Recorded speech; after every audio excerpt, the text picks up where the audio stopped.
All right, let's do this. A day after mathematical elimination, we welcome you to Flamesnation Live. What's going on? It's Steinberg with you from the Sportsnet 960 downtown studios.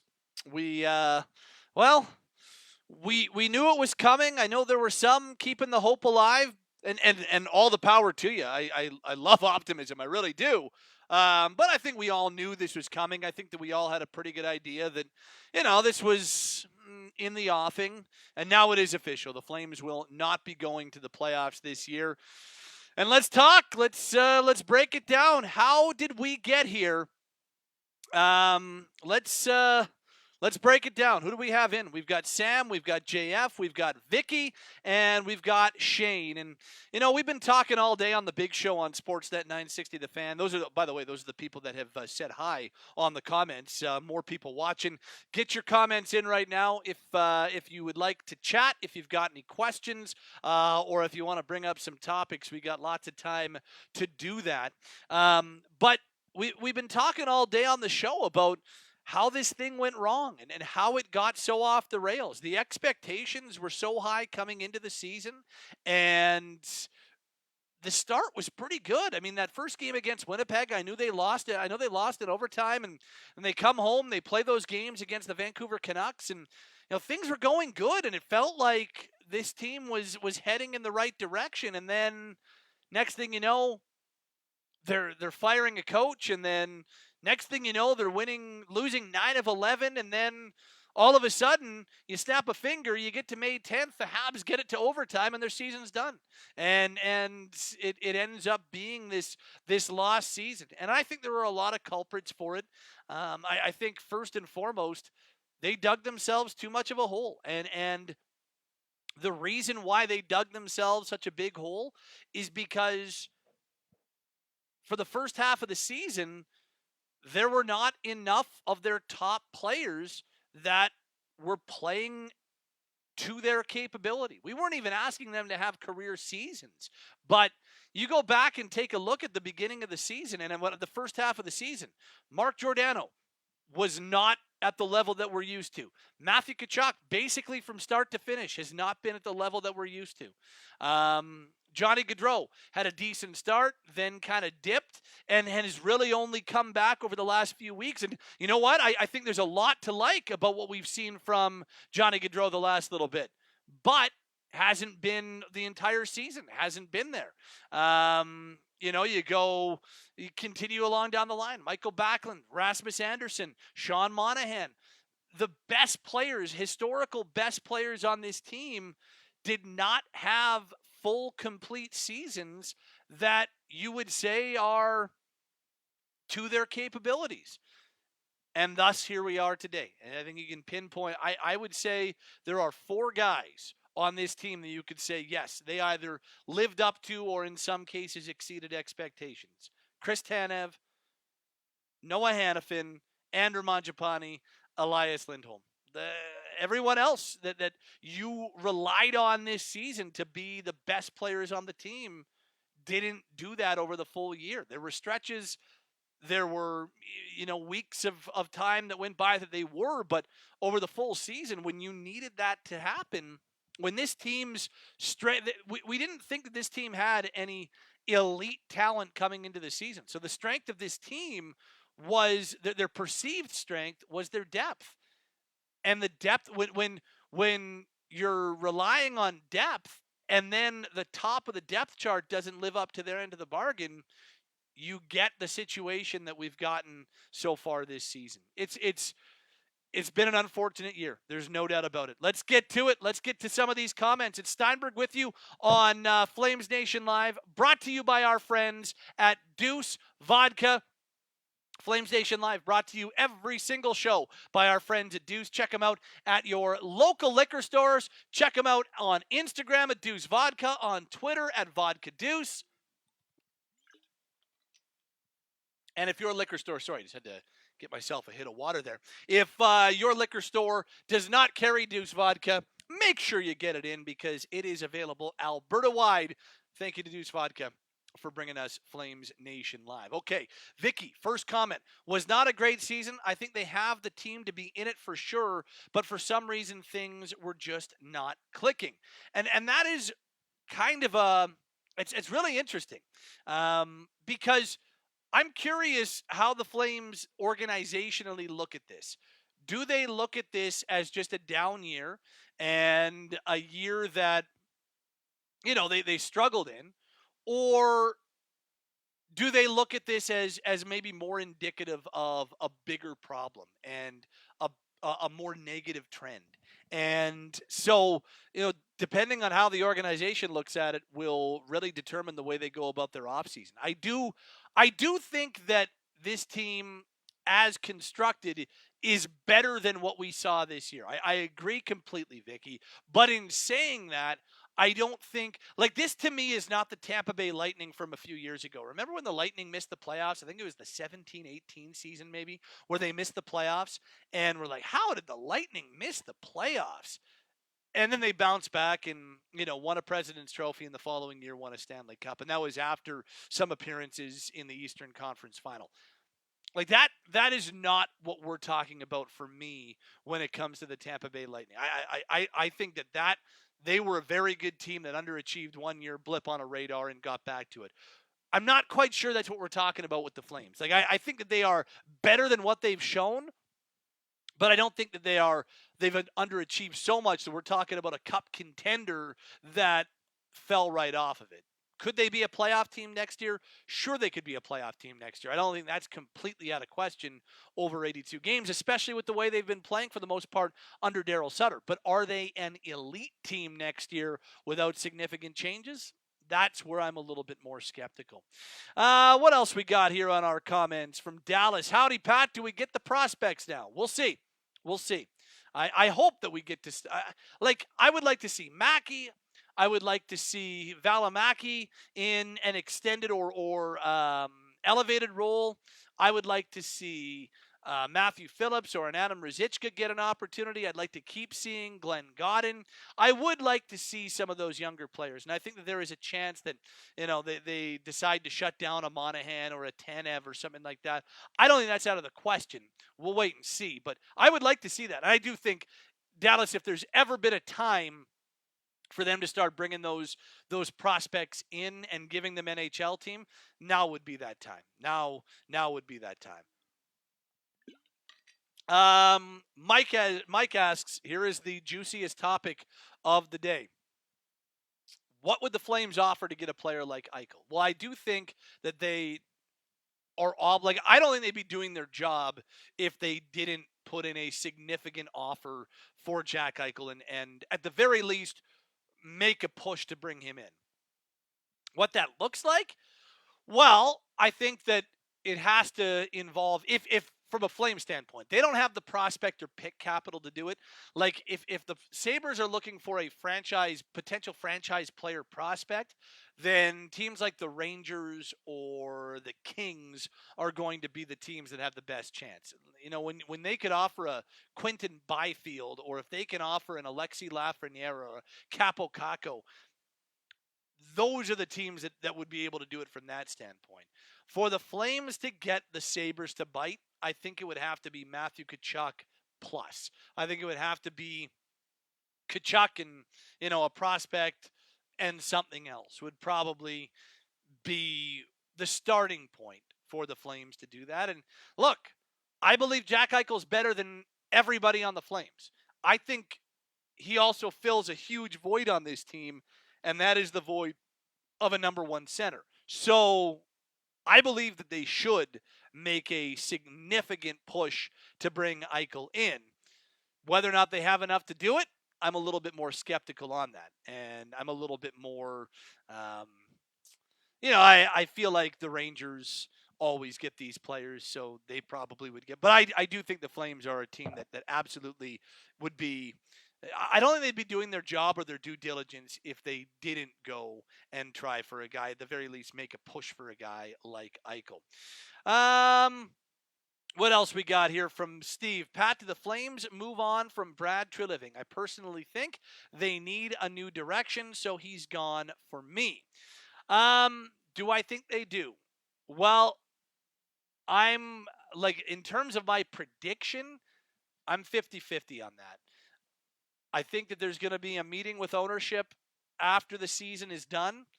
I think that they're going to take some time to evaluate. I really could see it going either way. And that's not me being on the fence, because I've got my own opinion, which I'll throw out in a second. But in terms of what I think is going to happen, I don't have a read. I really don't. If it were me, what I would, I'm kind of with you, Steve. I think Brad has put forth a valiant effort in trying to get this team to a certain level. But if it were me, I would probably be moving on as well, and going in a different direction. This coach is staying here. I would probably be going in a different direction as well. And I think that Brad has done some really good things in his tenure, 7+ years as general manager of this team. I think he's done some really good things. In saying that, yeah, if it were me making the calls, evaluating things, I think I would be looking at going in a new way, and seeing if there are candidates out there in a different direction I could go in. Travis writes, I'm so happy that Montreal finished it off. Now it's time to really think hard about what this team needs to do. Derek, given drop-off in Giordano's play, why do some think Treliving needs to make a side deal to protect him from Seattle? Derek, I think the reason why there are people who believe that they need to do that is because I think there's a feel that ownership would like to guarantee it. The more and more I think about it, the more I believe that the Flames will expose Mark Giordano and just see where it goes. And I am with you 100% if you are of the opinion. Like, I know, for instance, Will on the big show on this radio station right here, I know that he has been very adamant that, and I agree completely with him, that this organization is in no place to be giving up draft or prospects to protect roster players in the expansion draft, and that includes their soon-to-be 38 years old captain Mark Giordano. 38-year-old captain Mark Giordano. There we go. And yeah, I mean, I think I could see a world, Derek, where Seattle looks at it and says, "Ooh, marketable captain, still a good defenseman, Mark Messier, Norris Trophy winner. Like, let's see if we can bring that guy in." I could see a world where Seattle does protect him, but I don't think it's the most likely world. I'm kind of with you that they expose him, he probably doesn't get selected. That's kind of my feel when it's all said and done. And I also feel like if you're going to be making side deals to protect somebody, it can't be a guy who's 38 years old. That's not a proper allocation of assets, if you ask me. So I'm with you on that front, Derek. From Noah. 14 first-round exits, 16 non-playoff years, 1 Stanley Cup final appearance since 1990. Organization in a nutshell. And that's why I think there are a number of people, not number of teams, number of fans who are hoping that they do go in a drastically different direction because of the fact that they've been such a middling team for so long. But that's 30 years. That's 31 years, 31 seasons with their 1 Stanley Cup final appearance and their 4 playoff round wins. And 3 of those came in the 1 year that they made it to the Stanley Cup final. The other one happened in 2015. You can't go a decade plus between playoff round wins. Josh, I don't think Treliving has really done anything wrong. The players simply let everyone down. And see, Josh, do they have enough good players? That's the thing. Have the players let them down this year? Sure. But in the playoff round exits and in not being able to get over the hump in the postseason, is that the players letting the team down, or is that them just not being good enough? Like, are they, like, is the team as it's constructed, is the core as it's constructed good enough? And if the answer to that question is no, in your mind, then that has to fall on the management and on the GM, does it not? And that's why I think that there are valid conversations to have about whether or not they go forward with Brad Treliving or not. Travis again, Pat, this team has big holes all over, top six winger, top end center, and if they lose another D-man in the expansion draft, they'll be really thin and weak on overall defense. It showed this year. What else we got on our chat today? Sam, we need a core shakeup this offseason. This one from Terry. They're a playoff team next year in the Pacific. I think they're still going to target Taylor Hall and move out Gaudreau and or Monahan to Philly or New Jersey, hand the seed to Tkachuk, and start building around him. And the problem with that, Terry, is that I don't think that makes them a Stanley Cup contender either. Moving out Gaudreau and Monahan and bringing in Hall, and I don't think that improves them. I really don't. And that keeps them in the mushy middle that we've been talking about, that Noah was talking about. That keeps them very much in the middle of the pack. And ultimately, don't you want to be a Stanley Cup contender? And I don't know if that makes them that Stanley Cup contender, if that makes any sense. Steve, very important question. Is it good enough to just make the playoffs? Surely the ultimate aim should be to build a team to win a cup. That's where I am at this point. That's the feel that I have. And I don't know if that is the organization's ultimate goal. I think it should be the organization's ultimate goal, but I don't know if it will end up being that this offseason or, and I think that, like your goal is always to win a cup. Any owner will absolutely say that, and I think means it. But I think sometimes there comes a point where it's like, okay, are you okay with actually doing what it takes to build that cup winner? And in a situation like the Flames are in right now, can you build a cup winner without truly rebuilding?